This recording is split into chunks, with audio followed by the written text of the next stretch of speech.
ভগবতীপুর গ্রাম পঞ্চায়েতের সামনে সিপিআইএম এর বিক্ষোভ ও ডেপুটেশন, বিভিন্ন দাবি নিয়ে সরব দল, ঝুলিয়ে দেওয়া হয় তালা। ভগবতীপুর গ্রাম পঞ্চায়েতের সামনে বিভিন্ন দাবি দাওয়া নিয়ে বিক্ষোভ কর্মসূচি ও ডেপুটেশন জমা দিল সিপিআইএম। এদিন দলের কর্মী সমর্থকদের উপস্থিতিতে এলাকায় একটি সভারও আয়োজন করা হয়, যেখানে বিভিন্ন জনস্বার্থের বিষয় নিয়ে তুলে ধরা হয়।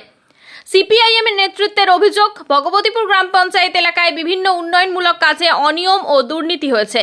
তাদের দাবি, সরকারি প্রকল্পের স্বচ্ছ বাস্তবায়ন নিশ্চিত করতে হবে এবং দুর্নীতির বিরুদ্ধে কঠোর ব্যবস্থা গ্রহণ করতে হবে। পাশাপাশি সাধারণ মানুষের বিভিন্ন সমস্যা দ্রুত সমাধানেরও দাবি জানানো হয়। বিক্ষোভ শেষে দলীয় প্রতিনিধিরা ভগবতীপুর গ্রাম পঞ্চায়েতে কর্তৃপক্ষের কাছে একটি লিখিত ডেপুটেশন জমা দেন। ডেপুটেশনে উন্নয়নমূলক কাজের স্বচ্ছতা, জনপরিষেবার মানোন্নয়ন এবং অভিযোগগুলির নিরপেক্ষ তদন্তের দাবি জানানো হয়। সভার বক্তারা রাজ্যের বর্তমান তৃণমূল কংগ্রেস সরকারের সমালোচনা করে বিভিন্ন ক্ষেত্রে দুর্নীতির অভিযোগ তোলেন এবং দুর্নীতির বিরুদ্ধে বৃহত্তর গণ আন্দোলন গড়ে তোলার আহ্বান জানান। তবে এই অভিযোগগুলির বিষয়ে তৃণমূল কংগ্রেসের পক্ষ থেকে ভগবতীপুর গ্রাম পঞ্চায়েতের উপপ্রধান কাদের মল্লিক কি প্রতিক্রিয়া দিল, বিস্তারিত জানতে সম্পূর্ণ ভিডিওটি দেখুন। দেখুন, যদি কর্মসংস্থান হয় এবং সেখানে কোনো দুর্নীতি না থাকে, তাহলে আমরা সবসময় এরকম যে কোনো কর্মসূচিকে স্বাগত জানাবো। কিন্তু আগে দেখতে হবে যে সত্যি কর্মসূচি যেটা আমরা বলছেন এটা আইওয়াশ কিনা। কারণ বিজেপি অনেক ঢাক ঢোল পিটিয়ে ডবল ইঞ্জিন সরকার বলে অনেক কিছু করেছে, কিন্তু এখনো পর্যন্ত তার কোনো সুফল মানুষ পায়নি। বরং প্রত্যেক ক্ষেত্রে মানুষ ভীষণ তাদের মোহভঙ্গ হচ্ছে। আর যেটা হচ্ছে অন্নপূর্ণা ভাণ্ডারের যে হয়রানি এবং অন্যান্য এসআইআর নিয়ে যে হয়রানি, মানুষ কিন্তু ক্ষোভে ফুটছেন। এর আগে যখন নতুন সরকার এসেছে, কোনো সরকারের ক্ষেত্রে 1-1.5 মাসের মধ্যে জনপ্রিয়তা এতটা নেমে যাওয়ার ঘটনা ঘটেনি। এখন সেটা বিজেপির যারা মাস্টারমাইন্ড তারা বুঝতে পারছেন। এটা আইওয়াশ কিনা সেটা দেখতে হবে। যদি এটা, আবারও বলছি, যদি এটা সত্যি কর্মসংস্থানমুখী কোনো প্রকল্প হয়, আমরা অবশ্যই সমর্থন করব। অবশ্যই স্থানীয় মানুষ যে এলাকায় হচ্ছে, যেটা লাস্ট কোজি যদি সেকেন্ড ইউনিট হয়, নিশ্চয়ই তার পিছন দিকে হবে বা পাশে হবে।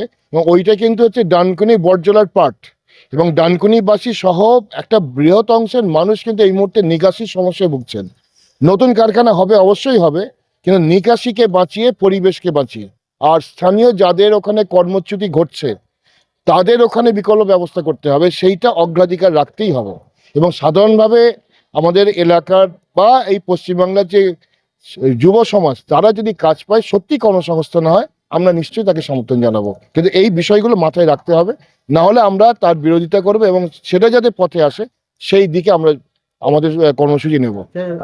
সিপিএম পার্টি থেকে যে ডেপুটেশন দিলেন তাতে কিন্তু এগুলো তুলেছিলেন, কিন্তু এই যে পাড়ার সমাধানের ব্যাপারটা ছিল, সেই পাড়ার সমাধানের ব্যাপার আপনারা অবশ্যই জানেন যে গত সরকার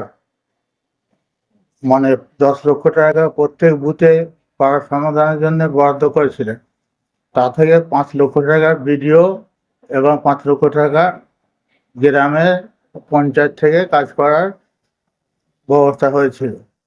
তা গ্রামের থেকে যতটুকু রাস্তা করা হয়েছে পঞ্চায়েত থেকে সম্পূর্ণ করা যায় না, এই কারণে কারণ সেই সময় ভোট ঘোষণা হয়ে যায়। ভোট ঘোষণা হয়ে যাওয়ার পরে কাজ বন্ধ হয়ে যায়। তো যে কাজগুলো হয়েছে সেগুলো একটা আমাদের কাছে এখানে লিখিত আছে, যেটা আমাদের এনএস মহাশয়ের কাছে আছে কম্পিউটারে, যেগুলো পঞ্চায়েতের মাধ্যম থেকে হয়েছে সেগুলো তাদের হাতে আমরা তুলে দেবো বলে কথা দিয়েছি। যেগুলো কমপ্লিট হয়েছে সেগুলো দিয়ে দেবো এবং যেগুলো ইনকমপ্লিট আছে সেগুলো দিয়ে দেবো।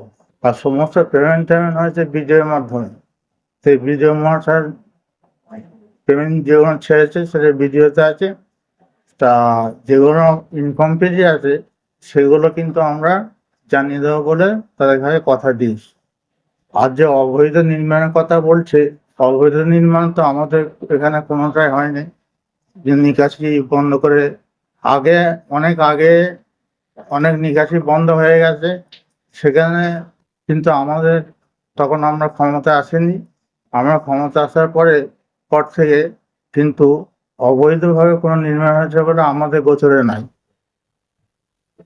তার শংসাপত্র তার সম্পূর্ণভাবে দায়িত্ব সহকারে আমি বলছি, এটা ভিত্তিহীন কথা, এটা কিন্তু অসত্য।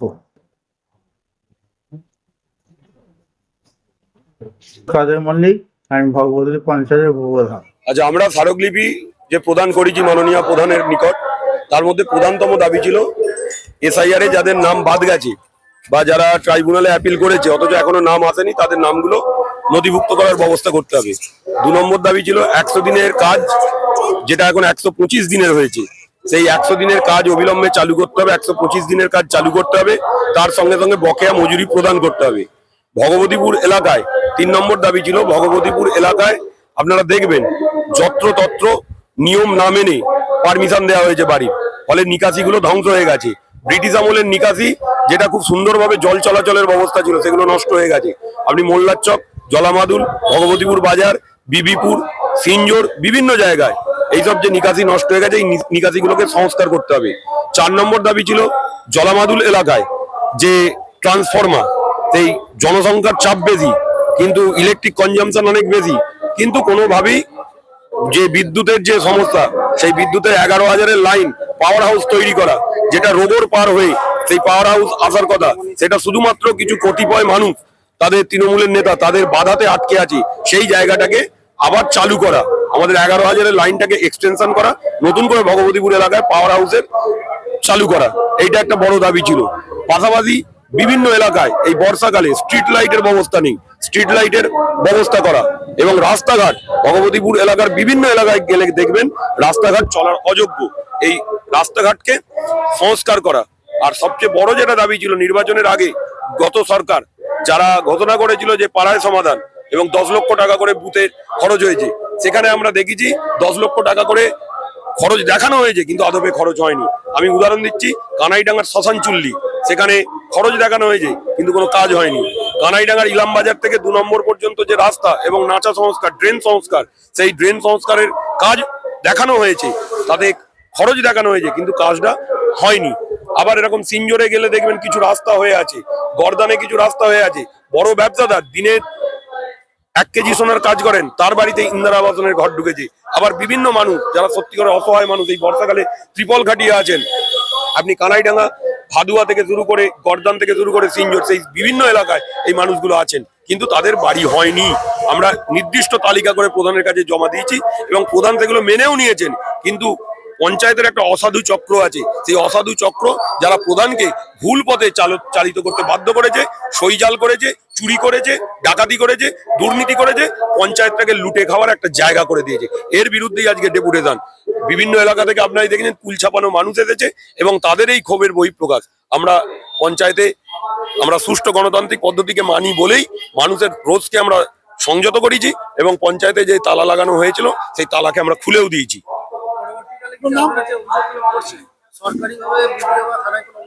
হ্যাঁ, অবশ্যই আমরা নির্দিষ্ট একটা, সবকিছু নিয়ে তো বলবো না, কিছু শোনা কথা, কিছু দেখা কথা, আর কিছু কাগজ কলমের কথা। এরকম কিছু কাগজ কলম আমরা ইতিমধ্যে জড়ো করেছি এবং সই জাল করেছে, ওয়ারিসান সার্টিফিকেট দিয়েছে, একই ওয়ারিসানে প্রধানের 2 রকম সই দুটো, এবং সেই সই জাল করেছে, কারা করেছে এর বিরুদ্ধে আমরা এফআইআর এ যাবো এবং তথ্য আমাদের কাছে আছে এবং তার কতদূর যেতে হয়, যতদূর যেতে হয় আমরা যাব।